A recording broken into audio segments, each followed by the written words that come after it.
बच्चों, कैसे हो आप सब? उम्मीद करता हूँ कि सारे लोग ठीक होंगे। बहुत बढ़िया बेटा। तो बच्चों, जैसा कि आपको मालूम है, 29 से आप बच्चों का है ना, 29 नवंबर से आप सभी बच्चों का पेपर यानी कि एग्जाम स्टार्ट हो रहा है। ठीक, जी हाँ। यस अब सर। इस एग्जाम में चैप्टर है जिसका नाम है चैप्टर 9। ठीक है, इसको बोलते हैं समांतर चतुर्भुजों और त्रिभुजों के क्षेत्रफल। ये वाला चैप्टर आपके एग्जाम में आ रहा है। ठीक है, ये वाला चैप्टर आपके एग्जाम में आ रहा है। तो आप सभी बच्चों के लिए ये वाला चैप्टर पढ़ाया जाएगा ताकि आप बेहतरीन ढंग से इस प्रकार के क्वेश्चंस को सॉल्व कर पाओ जो कि इस वाले चैप्टर में होते हैं। क्या आपको मेरी बात समझ में आ गई कि हम लोग क्या करने वाले हैं बच्चा? Yes sir. Good, sir. बहुत बढ़िया, बहुत ही बढ़िया। चलिए अपनी क्लास को स्टार्ट करते हैं। सारे बच्चे पेन कॉपी लेकर के बैठेंगे। हर एक इम्पोर्टेंट चीज को नोट, यस सर। हाँ, यस सर। एक बात तो बेटा, इस तरीके से एक आकृति बनाई, ठीक है, और आपसे पूछा गया कि बताओ यह एक बंद आकृति है या खुली आकृति है, तो आप क्या बताओगे? Yes sir. Yes sir. तो बच्चों, यह एक बंद आकृति है या खुली आकृति है? Yes sir. खुली आकृति है सर। खुली आकृति है, बिल्कुल सही बात, बिल्कुल सही बात है। तो बेटा यह एक खुली आकृति है, बहुत ही शानदार उत्तर। लेकिन बच्चों, अगर मान लो, ठीक है, अगर हम इस प्रकार का एक आकृति बनाए ऐसे, अब बताओ, अब ये बंद है या खुला है? तो ये त्रिभुज है, बंद आकृति है। सर बंद आकृति है। सर बंद आकृति है। सर बंद आकृति है, ये त्रिभुज भी है। सर ये त्रिभुज भुजा भी है और बंद आकृति भी है।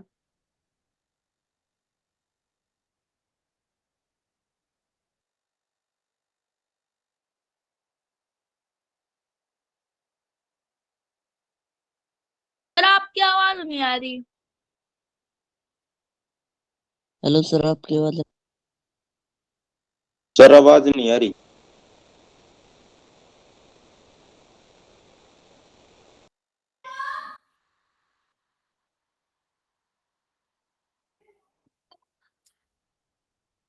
एक सेकंड बच्चा, एक हेलो सेकंड, अभी सर। आपको मेरी वॉइस, हाँ बेटा हेलो, क्या आपको मेरी वॉइस आ रही है? आप क्या यस सर। सर सर अब सर बच्चा अब नहीं कट रही होगी, ध्यान से देखो, अगर अभी भी कट रही तो बता दो मुझे। सर नहीं कट रही। नो सर अब नो सर। हाँ, ठीक ठीक। चलो चलो बच्चा, तो मैं इस क्लास को स्टार्ट करता हूँ, है ना, आगे कंटिन्यू करते हैं। थोड़ी सी प्रॉब्लम हो गई थी लेकिन अभी ठीक है सब। तो मैंने आपको बताया खुली आकृति के बारे में। अब हम लोग बच्चों पढ़ेंगे बंद आकृति के बारे में। तो बंद आकृति का मतलब होता है ना कि ये हर तरीके से बंद होगी और आप इसके अंदर नहीं जा सकते। जैसे कि मान लो यहाँ पे कोई खड़ा है और ये चाहता है कि हम यहाँ इसके अंदर चले जाएं, तो बताओ क्या किसी भी तरीके से, किसी भी तरफ से क्या इसके अंदर जा पाएगा बच्चों? Sir sir no sir. इसीलिए इसको बोलते हैं बंद आकृति। मैं उम्मीद करता हूँ कि आप लोगों को ये समझ में आया होगा। अब बच्चों देखो, जितनी भी बंद आकृतियां होती है ना, जितनी भी बंद आकृतियां होती हैं, वे सब की सब कुछ न कुछ स्थान घेरती हैं। क्या घेरती हैं बच्चा? स्थान, क्षेत्रफल। सर जगह। बिल्कुल, तो कुछ स्थान घेरती हैं। ठीक है, ठीक है, तो जितना भी स्थान घेरा जाता है, जितना भी स्थान घेरा सर उसे जाता है, क्षेत्रफल कहते हैं। अरे वाह, गुड गुड, उसी को इसका क्षेत्रफल कहते हैं। क्या सारे बच्चों को समझ में आया? Yes sir. Yes sir. और बच्चों एक चीज और ध्यान रखिएगा कि जो क्षेत्रफल होता है ना किसी भी आकृति का, या तो वह सेंटीमीटर स्क्वायर में निकाला जाता है या फिर वह मीटर स्क्वायर में निकाला जाता है। मीटर स्क्वायर, ठीक है, या वह किलोमीटर स्क्वायर में आप निकाल सकते हैं, किलोमीटर या स्क्वायर फिर आप या मीटर मीटर स्क्वायर मीटर में निकाल सकते मिलीमीटर स्क्वायर। हैं। हाँ, इस प्रकार से निकाल सकते हैं। लेकिन बच्चों जो दूरियां होती हैं वो या तो सेंटीमीटर में होता है, समझना बच्चों एकदम ध्यान से, ठीक है, या तो सेंटीमीटर में होता है, या तो मीटर में हो सकता है, किलोमीटर में हो सकता है, मिलीमीटर में हो सकता है। क्या सारे बच्चों को समझ में आया इन दोनों में अंतर?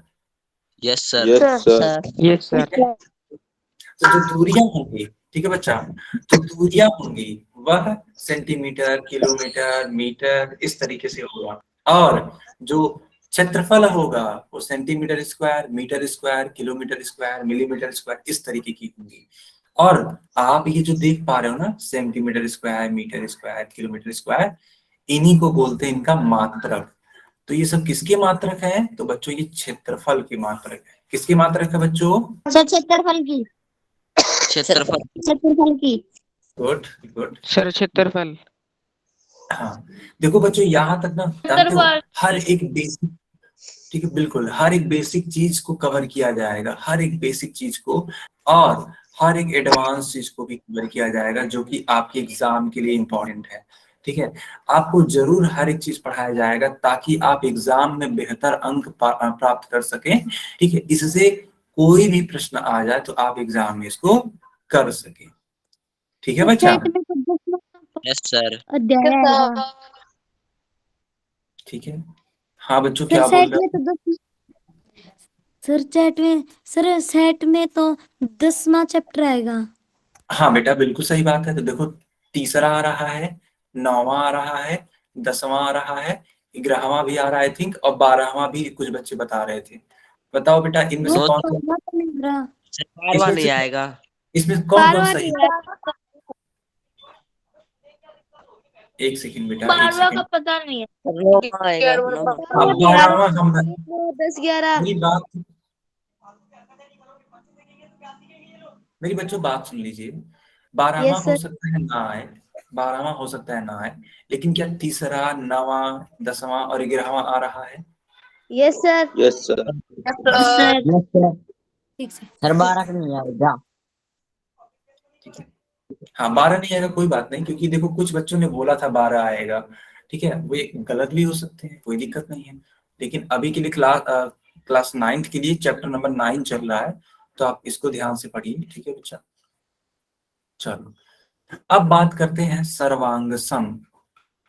ठीक है, सर्वांग सम आकृतियों। देखो सर्वांग सम आकृति क्या होती है? देखो बच्चा, मान लो दो त्रिभुज है, ठीक है, दो त्रिभुज है। समझना सारे बच्चे एकदम ध्यान से। ऐसे दो त्रिभुज हैं, ठीक। मान लेते हैं पहले वाले का नाम है ए बी सी, दूसरे वाले का नाम मान लेते हैं पी क्यू आर। तो बच्चों जानते हो, अगर दो आकृतियां हैं और इन दोनों की जो आकार है, इन दोनों की जो आकार है, यानी इनकी पूरा बराबर, एग्जैक्टली बराबर, ठीक है, आकार बराबर, और बच्चों इनकी हर एक माप, हर एक माप होता है, इनकी जो परस्पर भुजाएं हैं वे भी बराबर हों। ठीक है, जो परस्पर भुजाएं हैं, लोगों की, ये भी बराबर है। तो इस प्रकार की आकृति कहलाती है सर्वांग सम आकृतियां। ये आप जो त्रिभुज देख पा रहे हो ना दोनों, एक त्रिभुज है, एक त्रिभुज है ए बी सी, और दूसरा त्रिभुज है पी क्यू आर। तो बच्चों ये दोनों ही सर्वांग सम है, और सर्वांग सम यदि एक चिन्ह बनाया जाता है वो एस सर्वांग सम का चिन्ह है। ठीक है, क्या यहां तक सबको समझ में आया? क्या यहां तक सबको समझ में आया? रवि कौशी के नाम से जो बच्चा है, क्लास को रिवाइंड कर लीजिए। ठीक है, अगर आपको आवाज अभी भी ब्रेक आ रही है, बच्चों आप लोग बताना आवाज एकदम क्लियर है ना? एकदम क्लियर है ना बच्चा?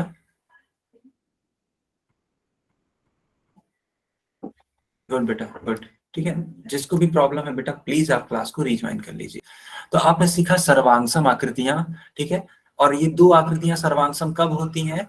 जब उनकी प्रत्येक भुजाएं आपस में बराबर हो और उनका जो आकार है वो भी बराबर हो हर एक प्रकार से।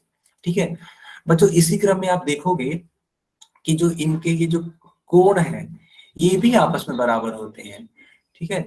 ये वाला कोण इसके बराबर हो जाएगा, ये वाला कोण इसके बराबर हो जाएगा, ये वाला कोण इसके बराबर हो जाएगा।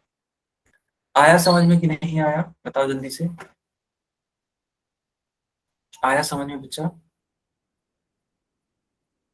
गुड गुड, वेरी नाइस, ठीक है, बहुत ही शानदार, ठीक है, बहुत ही शानदार बेटा, ठीक है। सारे बच्चे अपने अपनी किताब को देखिए, अगर आपके पास एनसीईआरटी हो तो बेटा उसको ओपन करो, ठीक है, उसको ओपन करो और देखो यहाँ पे लिखा हुआ है कि दो आकृतियां सर्वांगसम कही जाती हैं यदि उनके आकार और माप, ठीक है, यदि उनके आकार और माप समान हो, ठीक है, बहुत इंपॉर्टेंट है ये, ठीक है।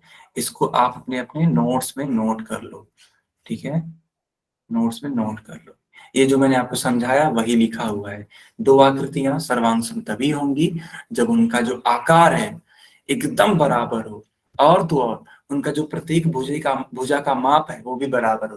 देखो बच्चों, ये दो हथेलियां हैं, ठीक है, ये हाथ की क्या है, हथेलियां हैं, ये दोनों ही एक दूसरे पर आ जाती है एग्जैक्टली सेम, है ना, देखो एग्जैक्टली सेम आ जाती हैं, ठीक है। और अगर ये एग्जैक्टली सेम आ जा रही हैं तो इन दोनों ही हथेलियों को हम लोग बोल सकते हैं सर्वांग सम, एक दूसरे के सर्वांग सम। आप लोगों के जो हाथ हैं उनकी भी हथेलियां यहाँ पे क्या होंगी, सर्वांग सम होंगी। क्या सारे बच्चों को समझ में आया कि सर्वांग सम होता क्या है? बच्चों बताओ।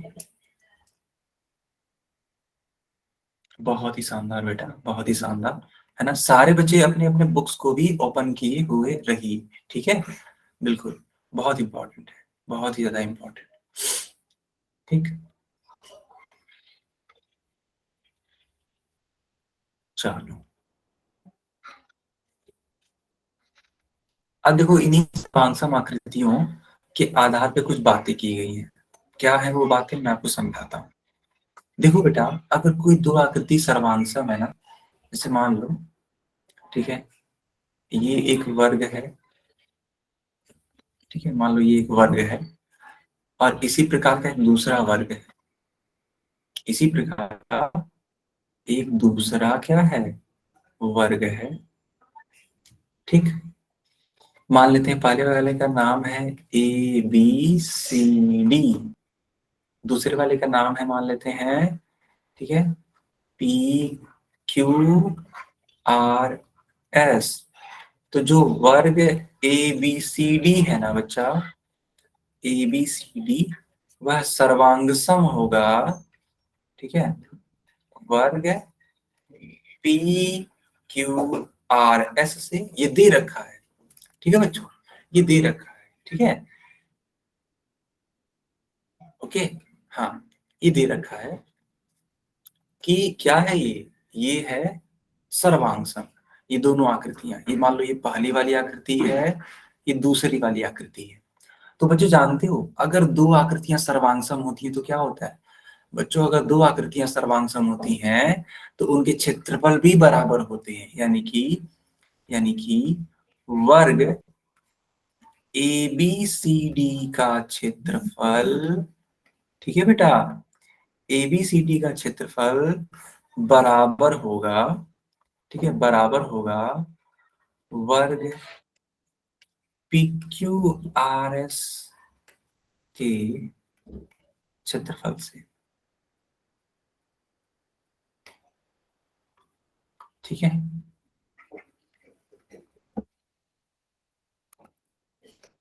ऐसा भी नहीं ऑन होगा, ठीक है, क्लास में शोर हो रहा था ना इसलिए। क्या कुछ पूछना है, मैं पूछना तो आप चैट में आपका आंसर जरूर करूंगा, ठीक है। क्लास में शोर होने की वजह से ये मैंने किया है। क्योंकि देखो, अभी मैं ऑन कर दूंगा तो बाकी बच्चे सब शोर करेंगे, आपको खुद नहीं सुनाई देगा, तो आपको अगर आवाज ब्रेक हो रही है, वॉइस नहीं आ रही है, तो उस परेशानी से बचने के लिए मैंने कुछ ही समय के लिए बंद किया है, अभी ऑन कर दूंगा। आप यहाँ सब समझ में आया कि नहीं आया, ये बताओ।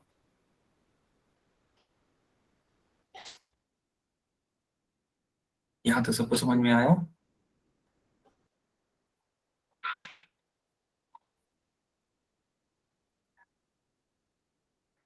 बहुत ही शानदार बेटा, बहुत ही शानदार, गुड गुड।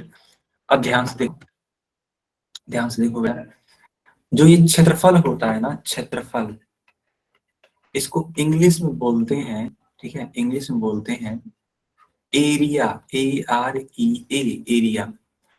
और इसको शॉर्ट फॉर्म में लिख सकते हैं ऐसे, AR, ठीक है, एरिया ऑफ, जो स्क्वायर है, कौन सा स्क्वायर, ABCD, वह बराबर हो जाएगा एरिया ऑफ, यानी AR ऑफ, ठीक है, स्क्वायर PQRS।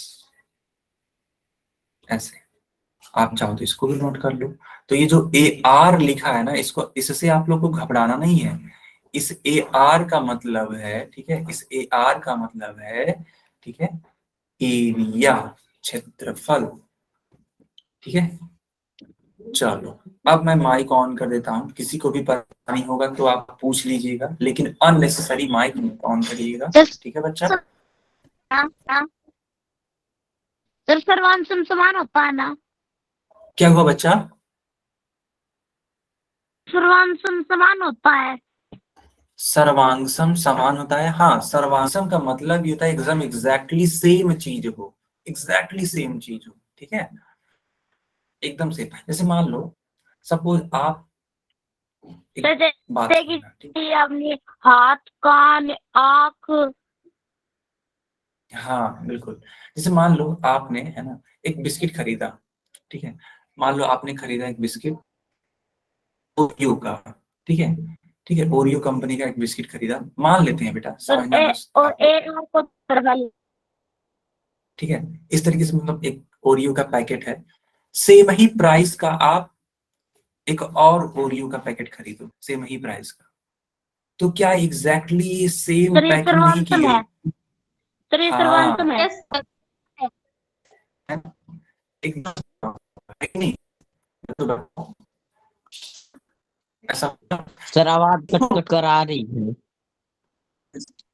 सर आवाज नहीं आ रही, बिल्कुल कट कट के आ रही है। आवाज नहीं आ रही। सर आवाज नहीं आ रही। मैंने बोला था, मैंने सर बोला, आवाज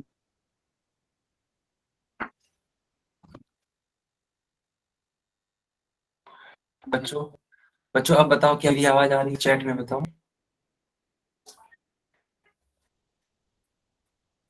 बच्चों मेरी आवाज आ रही है? मैंने बोला था यही वजह है ना बेटा, यही वजह है, मैंने बोला था। देखो होता ही है ना कि जब मैं बोलूंगा और आप लोग भी बोलोगे, ठीक है, तो आवाज तुरंत ब्रेक हो जाएगी। और अभी को यही हो रहा था, जब मैं बता रहा था, जब मैं एक्सप्लेन कर रहा था, तो कुछ बच्चे थे जिन्होंने माइक ऑन कर दिया था। अब उनके ऑन करने की वजह से हम दोनों लोगों की वॉइस क्या हो रही थी, ब्रेक हो रही थी, एक दूसरे से कोलाइड कर रही थी, कहने का मतलब है, ठीक है। अब मैंने सभी का माइक बंद कर दिया, तो अब ये चीजें नहीं हो रही होंगी, मुझे पूरा ही उम्मीद है ये नहीं हो रहा होगा, ठीक है। तो बच्चों अब मैं माइक नहीं ऑन करूंगा, आप लोग चैट में ही पूछ, ठीक है। हाँ तो हम क्या बता रहे थे, समझो बच्चा, हाँ, कि एरिया को किस तरीके से दिखाते हैं। अब मेरी बात समझो, देखो बेटा, ठीक है, देखो ध्यान से, होता क्या है, अगर, ठीक है, दो आकृतियां हैं ए और बी और दोनों की दोनों सर्वांग हैं, तो उन दोनों ही आकृतियों का जो क्षेत्रफल होगा ना बच्चों, वो आपस में बराबर होगा। ये बहुत इंपॉर्टेंट कॉन्सेप्ट है, इसको मैं सिखाता हूँ आप सभी बच्चों को, ठीक है। पहला वाला ये पॉइंट है, आप इसको नोट जरूर करना, आपके बुक में है ये सारी चीज। तो मान लो एक त्रिभुज आपने लिया, ठीक है, एक त्रिभुज लिया, इसका नाम आपने रख दिया ए, एक दूसरा त्रिभुज आपने लिया, ठीक है, एक दूसरा त्रिभुज आपने लिया जिसका नाम रख दिया आपने बी, ठीक है बच्चों। और मैंने आपसे बोल दिया कि जो ए है, आकृति ए है, वह सर्वांगसम है, कन्ग्रुएंट है, सर्वांगसम है आकृति बी के।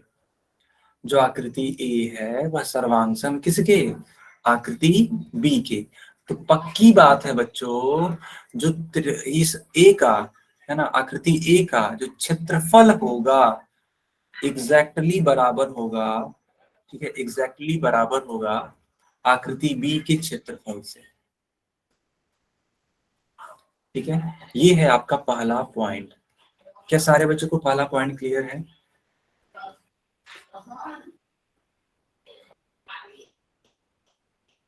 एक जो बच्चा है भाई के नाम से, ठीक है, मैं इसको क्लास से बाहर कर रहा हूँ बच्चा। ओके ओके बच्चा, क्योंकि आपकी वजह से चैट में बातें स्टार्ट हो रही हैं जो कि अच्छी चीज नहीं है।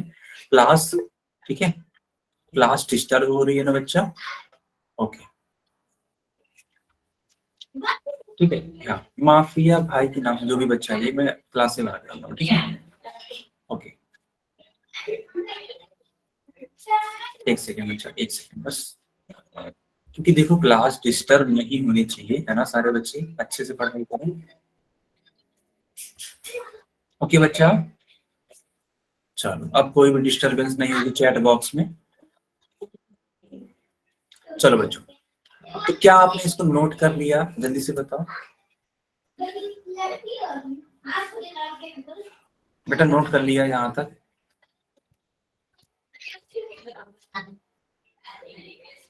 ठीक है,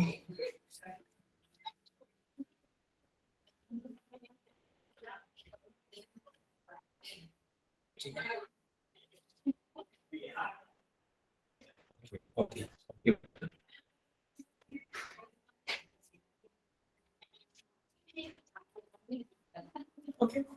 अब देखो ये तो पहला पॉइंट क्लियर हो गया, बहुत अच्छी बात है। अब दूसरा पॉइंट क्या है? ठीक है बेटा, हाँ ध्यान से देखिए, दूसरा पॉइंट देखो, दूसरा पॉइंट क्या है?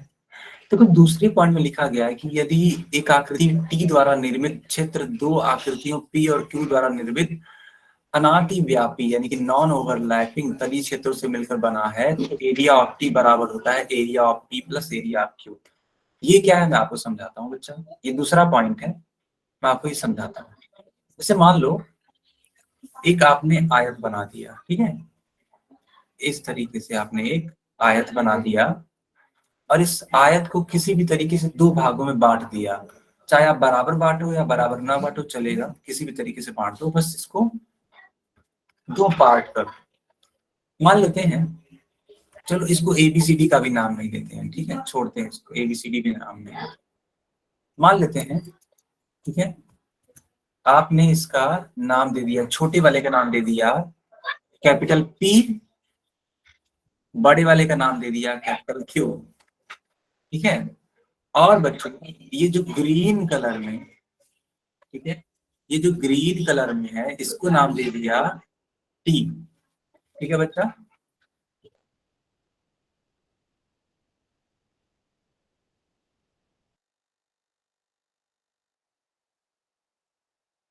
हाँ एक सेकंड बच्चा, हाँ इस तरीके से हमने बांट दिया इसको, ध्यान से देखो, तो जो एरिया ऑफ टी होगा ना बेटा, ध्यान देना, एरिया ऑफ टी जो होगा वो बराबर होगा area of P plus area of Q के,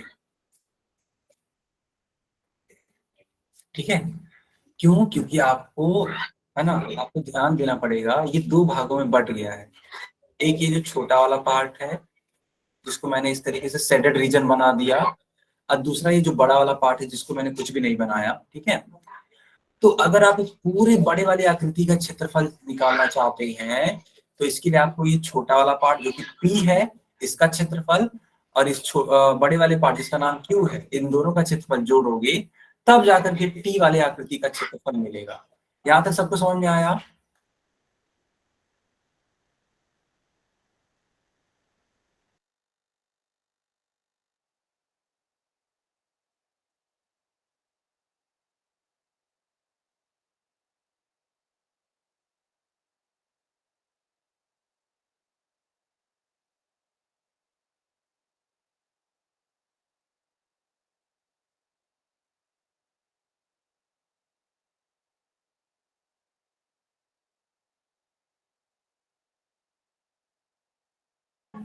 बच्चों यहाँ तक आया समझ में?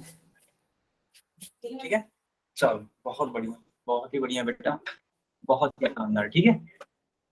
चलो अब ध्यान दो, ठीक है, अब ध्यान दो, सारे लोग एक हेडिंग लगाओ, सभी लोग एक हेडिंग लगाओ, एक ही आधार पर और एक ही समांतर रेखाओं के बीच आकृतियां, ठीक है, सारे बच्चे हेडिंग लगाओ।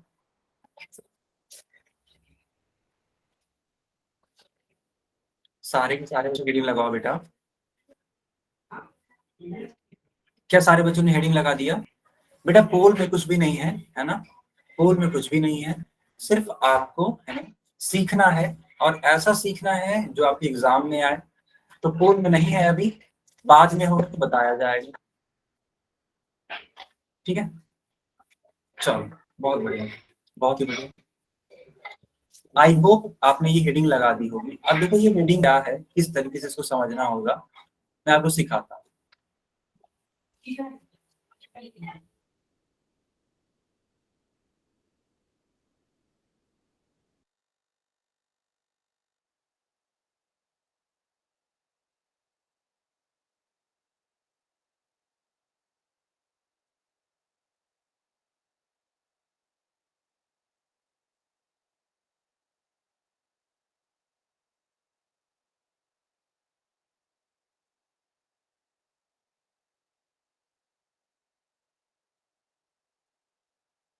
ठीक है,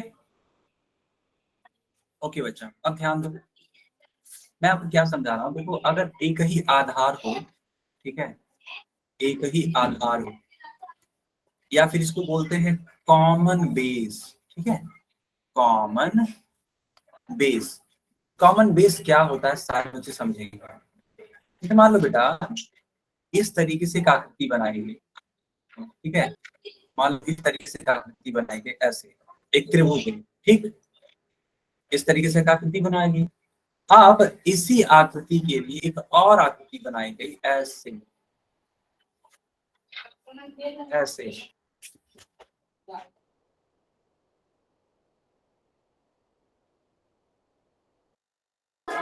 इस तरीके से एक और आकृति बना दी गई। तो ध्यान दो आप तो पाओगे, देखो ये है ए बी सी, मान लो इसका नाम है डी, ठीक है। तो बच्चों अगर ध्यान दोगे ना तो आप पाओगे इनके लिए जो बेस है, जो आधार है, वो समान है।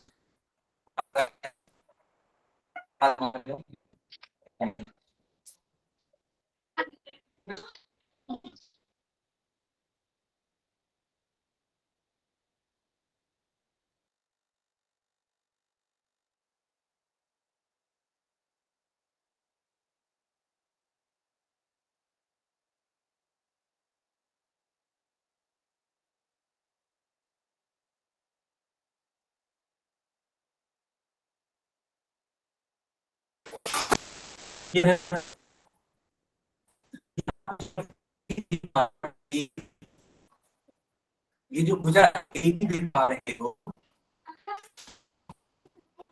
इसको बोलते हैं कॉमन बेस, इसको बोलते हैं कॉमन बेस, यानी एक आधार। और समझो, और मैं आपको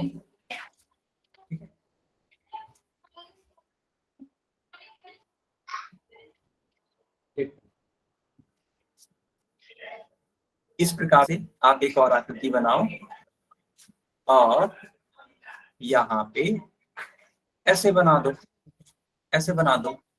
बच्चों ध्यान, आप यहाँ पे त्रिभुज है ए बी सी,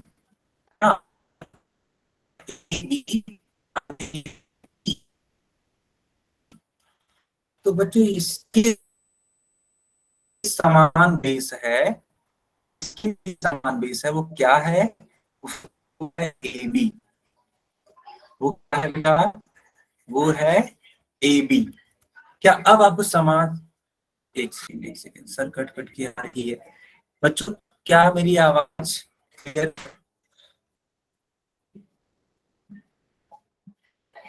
मेरी आवाज क्लियर है बेटा? क्या मेरी आवाज? ओके ओके, ठीक है। तो यहाँ पे जो आप ए बी देख पा, ए बी वाली जो देख पा रहे हैं, ये रही है कॉमन बेस का। कॉमन बेस को आप इस तरीके से बोल सकते हैं, समान आधार, एक ही आधार। क्योंकि जो आधार है वो इस चतुर्भुज के लिए भी आधार है, और ये जो आधार है वह इस त्रिभुज के लिए आधार। सबको क्लियर है? सबको क्लियर है?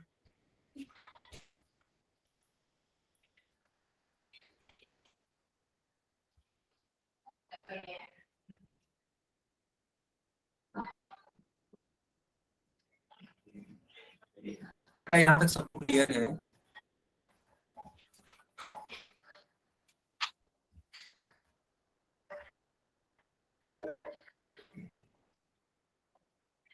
बेटा बता दो, आवाज क्लियर है?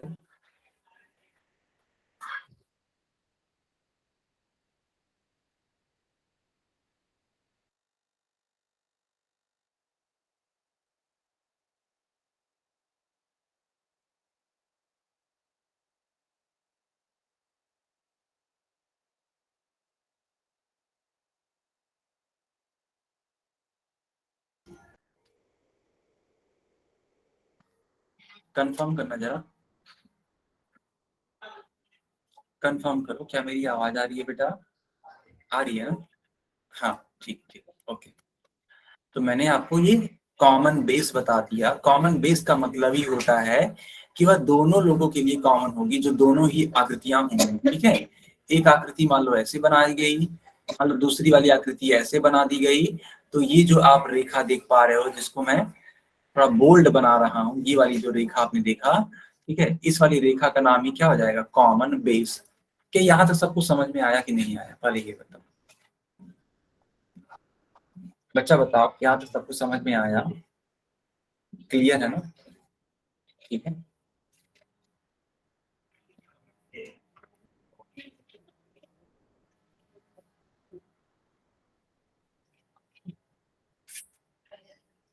ठीक,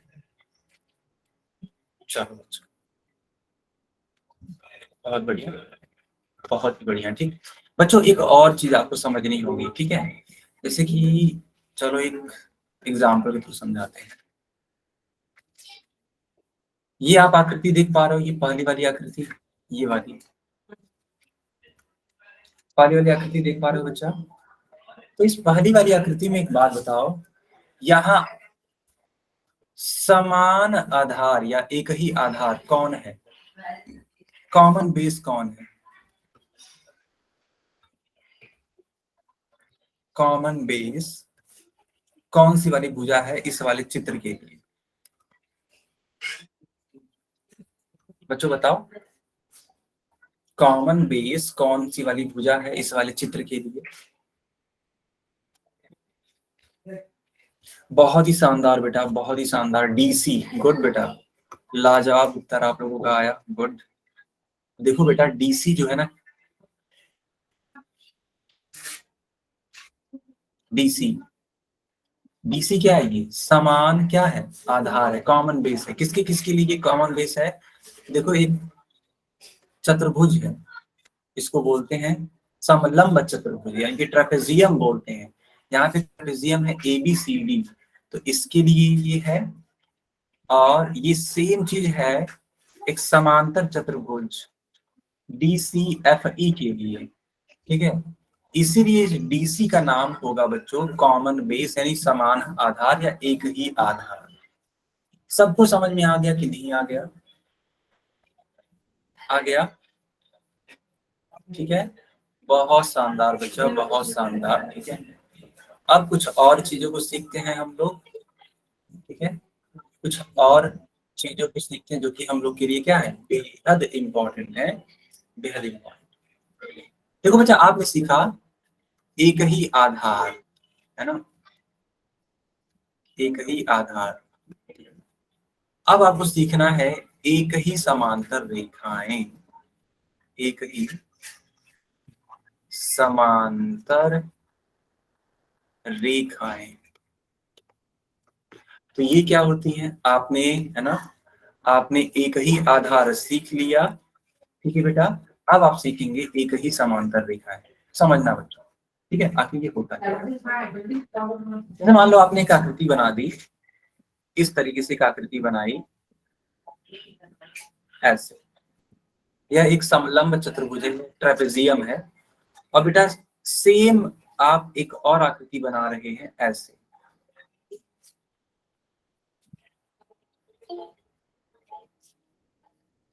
ऐसे, ठीक है। तो अब ध्यान दो, इन दोनों ही आकृतियों के लिए एक ही बेस है, वो है ये रेड वाला।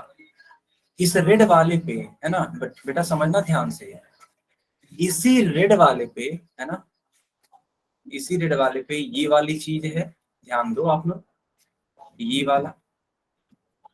वाला है, ठीक है, ऐसे एक समांतर चतुर्भुज। और इसी वाले आधार पर है ना, इसी वाले आधार पर क्या है बच्चा, इसी वाले आधार पर है ये आपका समलंब चतुर्भुज, ठीक है, ठीक है। तो इस वाले को हम लोग बोल देंगे एक ही आधार, ठीक है बच्चा। लेकिन समझना, ठीक है, अगर हम इसका नाम दे दें ए बी सी डी, तो ए बी तो हो जाएगा एक ही आधार, लेकिन जब आप बात करोगे ए बी और सी डी की, तो ये एक ही समांतर रेखाएं हैं दोनों के लिए, ठीक है, डी सी और ए बी। बच्चों आया समझ में कि नहीं आया?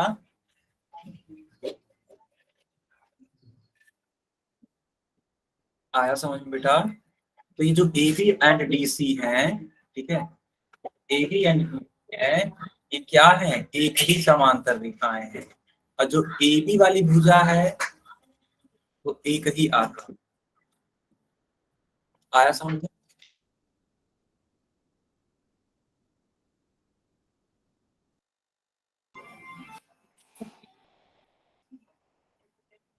ठीक है, बहुत बढ़िया,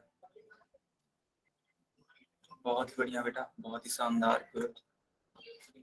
अब देखो यहाँ पे कुछ आकृतियां बनी है, ठीक है, यहाँ पे कुछ आकृतियां बनी है, इसको पहचानो, आप सभी बच्चे पहचान मिल करके।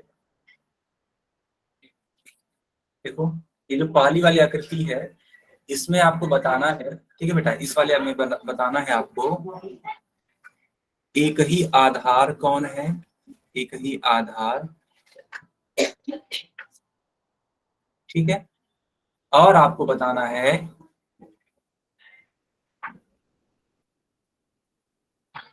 एक ही समांतर भुजाएं, ठीक है। इस वाले आकृति के लिए बताइए, पहले वाले के लिए, ठीक है। तो डीसी को हम लोग बोलेंगे बच्चों एक ही आधार, बहुत ही शानदार उत्तर, गुड। डीसी को हम लोग बोलेंगे, ठीक है, एक ही समान आधार,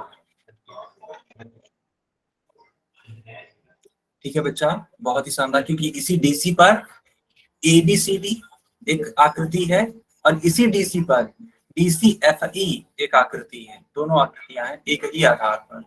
चलो अब एक ही समांतर भुजाएं कौन कौन सी होंगी बेटा? देखो एक हो जाएगा ए से एफ, यानी कि ए एफ, है ना, ए एफ। और दूसरी कौन सी होगी बच्चा? तो दूसरी होगी खुद डीसी।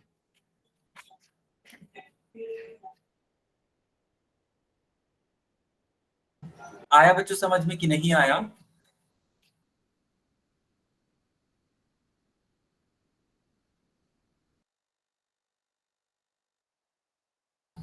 ठीक है, सबको आ गया समझ में? गुड बेटा, गुड। ठीक है, अब चलो इसमें बताओ, इसमें बताओ कौन है एक ही आधार, ठीक है, एक ही आधार बताओ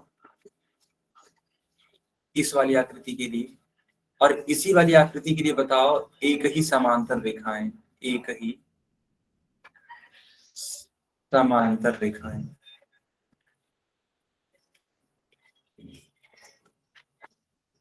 बताओ बच्चा। तो एक ही आधार एस आर होगा, बहुत शानदार। एस आर क्यों? क्योंकि इसी एस आर पे देखो एक आकृति आप ये देख पाओगे ऐसे करके, और इसी एस आर पर आप एक और आकृति देख पाओगे ये। इसका अगर नाम मैं बताऊं तो एक आकृति है एस आर क्यू पी, ठीक है, और दूसरी आकृति है एस आर एन एम, ठीक है, ये चीज, ठीक है। तो एक ही आधार हो जाएगा एस आर, बहुत अच्छी बात। और एक ही समांतर रेखाएं कौन कौन सी हैं? एक ही समांतर रेखाएं कौन कौन सी हैं? तो बेटा एक तो हो जाएगी खुद एस आर, ठीक है, एक तो खुद एस आर हो जाएगा, दूसरा पी एन, दूसरा पी एन। क्या सभी बच्चों को समझ में आया? बताओ बच्चों, समझ में आया कि नहीं आया? चलो अब आ जाते हैं आपके बुक के एक्सरसाइज पर, ठीक है, जो कि आपके एग्जाम में आ सकता है। ये जो मैं क्वेश्चन बताने जा रहा हूँ बच्चों, ये आपके एग्जाम में आ सकता है। प्रश्नावली है 9.1। सभी बच्चों के पास एनसीईआरटी बुक होगी, मैं उम्मीद करता हूँ, और आपने अपनी एनसीईआरटी बुक ओपन भी की होगी। तो उस एनसीईआरटी बुक का जो प्रश्नावली 9.1 है, पहले का पहला सवाल लगाओ। बताओ बच्चों, क्या यह जो आकृति है वह एक ही आधार और एक ही समांतर रेखाओं के बीच है, वाई या एन? वाई या एन? बेटा बताओ, क्या एक ही आधार और एक ही समांतर रेखाओं के बीच है? ठीक है, बताओ बेटा। बहुत शानदार उत्तर। दो सभी बच्चों का जो उत्तर है मैं चैट सेक्शन में देख पा रहा हूँ। बहुत ही लाजवाब बेटा, बहुत ही लाजवाब, वेरी नाइस। चलो अब एक बात, तो अगर ये है तो इसका जो एक ही आधार है, ठीक है, एक ही आधार, उसका नाम क्या है? उस एक ही आधार का नाम क्या है बेटा? सभी बच्चे बोल रहे हैं सर डीसी। अरे वाह, गुड, डीसी। और बेटा इसी के लिए एक ही जो समांतर रेखाएं हैं, एक ही समांतर रेखाएं, वो कौन कौन सी होंगी बच्चों? ठीक है, एक ही समांतर रेखाएं, वो कौन कौन सी होंगी? बताओ बच्चों। ए बी और डीसी। अरे वाह, गुड। तो डीसी तो होगा ही होगा, साथ में ए बी हो जाएगा, है ना? बताओ सबको समझ में आए ये दोनों ही चीज, दोनों ही उत्तर आप सभी बच्चों को समझ में आए?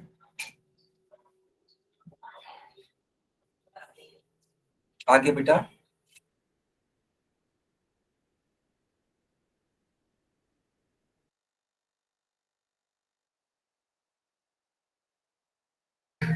बहुत बढ़िया, बहुत ही बढ़िया, ठीक है, गुड। चलो ये तो हो गया आपका पहला क्वेश्चन। लेकिन बेटा दूसरा क्वेश्चन में थोड़ा आपका फोकस चाहूंगा। दूसरा क्वेश्चन देखो ऐसे बनाया गया है, ऐसे ऐसे बनाया गया, ठीक है, ऐसे बनाया गया, ठीक है, इस प्रकार का। तो बेटा अगर ये इस प्रकार का बनाया गया है, एस आर क्यू पी, और इसका नाम है देखो एम एन, ऐसे, ठीक है। हाँ मेरी बात समझना बेटा। तो क्या यह एक ही आधार और एक ही समांतर रेखा वाला आकृति है? तो मेरा जवाब है नहीं, बिल्कुल भी नहीं। क्यों? क्योंकि अगर आप ध्यान से देखोगे तो ये अलग कर दिया गया। देखो इस एमएन वाली रेखा को इस पीक्यू वाली रेखा से अलग कर दिया गया है, ठीक है, बिल्कुल सही बात बेटा, बिल्कुल सही बात। जब ये अलग कर दिया गया है, मेरी बात समझिएगा, जब ये अलग कर दिया गया है, इसका मतलब क्या है इसका मतलब ये है कि यह एक ही आधार और एक ही समांतर रेखाओं के बीच आकृति नहीं है। अगर ये इसी चीज को मिला दिया गया होता, मान लो इसी चीज को ऊपर ले जा करके, है ना, ऐसे ऊपर ले जा करके इसे मिला दिया गया होता, मान लो किसी तरीके से, तब ये होता, ठीक है बेटा, तब ये होता, लेकिन अभी ये नहीं है, ठीक है। तो जब ये नहीं है तो इसका सिर्फ और सिर्फ कॉमन जो बेस है वो बताया जा सकता है, बाकी कुछ नहीं बताया जा सकता। इसका जो कॉमन बेस है, कॉमन बेस जो समान आधार है, वो बताया जा सकता है, ठीक है, SR आया समझ में। लेकिन बेटा इसमें समांतर रेखाएं जो है वो उभयनिष्ठ नहीं है, तो वो नहीं बताया जा सकता। चलो अब थर्ड वाले के बारे में बताओ बेटा, ये है कि नहीं है, बताओ बेटा ये है या नहीं है।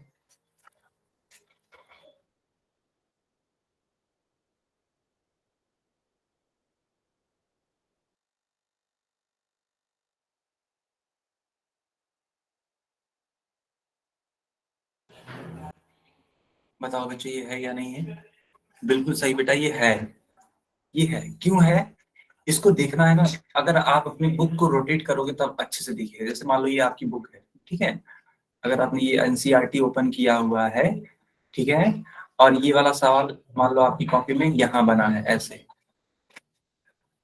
है ना, तो इस बुक को आप, है ना, ऐसे मत देखो, ऐसे मत देखो, आप ऐसे देखो, यहाँ पे, है ना, यहाँ पे रख के देखो, यहाँ पे। तो जब यहाँ पे आप रख के देखोगे तब आप पाओगे बच्चा, समझना, तब आप पाओगे कि ये जो है ना एक समान आधार का काम कर रही है और इस पे दो आकृतियां टिकी हैं। देखो, एक है त्रिभुज RQT और एक है समांतर चतुर्भुज RSPQ। क्या सारे बच्चों को ये चीज दिख रही है बेटा? देख के बताओ अपने बुक में, आप चाहो तो अपनी स्क्रीन पर भी देख सकते हो। दो आकृतियां एक ही बेस पर है और दो समांतर रेखाओं के बीच में है, ठीक है बच्चा, ठीक है बच्चा, बिल्कुल। तो ये होगा, यानी ये भी होगा, दूसरा वाला नहीं था, वाला वाला था। अब देखो बेटा, ये जो 3 सवाल है, मात्र 3 ही सवाल है, ये आपका होमवर्क है, ठीक है, आप लोग करके इसको दिखाना। Question number 4, question number 5, question number 6, ये आपका होमवर्क है। इसको आप नेक्स्ट क्लास में मुझे करके दिखाना बेटा। इसके बाद हम लोग 9.2 पढ़ेंगे। आज मैंने 9.1 खत्म करा दिया बच्चा, ठीक है, जी हाँ, ठीक है। चलो, कोई डाउट हो तो आप पूछ लो हमसे।